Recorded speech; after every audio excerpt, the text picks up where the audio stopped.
நாம பிரம்ம முகூர்த்த காலத்துல அவசியம் எழுந்துக்கணும் அப்படின்னு பெரியவங்க சொல்லுவாங்க.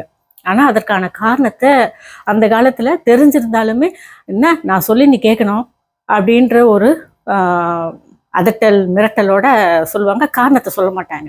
ஏன் காரணம் சொன்னாதான் செய்வியா, காலைல எழுந்துக்கணும் எழுந்துக்கோ அப்படின்னு ஒரு உரிமையோட திட்டுவாங்க. ஆனா அதுக்கான காரணம் சொல்ல மாட்டாங்க. ஒருவேளை காரணம்லாம் அப்ப சொல்லியிருந்தாங்கன்னா நாம நம்முடைய வாழ்க்கையில சீக்கிரமா எழுந்துக்கணும் அப்படிங்கிற ஒரு எண்ணம் நமக்குள்ள வந்திருக்குமோ என்னவோ இல்லையா. ஒரு சிலருக்கு சொல்றேன் நான். ஆக பிரம்ம முகூர்த்த காலம் அப்படிங்கிறது எவ்வளவு ஒரு முக்கியமான ஒரு நேரம் அப்படின்றது எல்லாருக்கும் தெரியுது இல்லையா.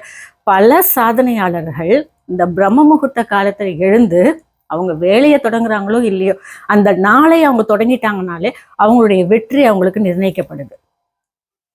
ஆக இந்த பிரம்ம முகூர்த்தத்துல என்னதான் ஒரு சிறப்பு அப்படின்னு பார்த்தோம்னா, பிரம்மாவுக்காகவே ஒதுக்கப்பட்ட நேரம் இந்த பிரம்ம முகூர்த்த நேரம்.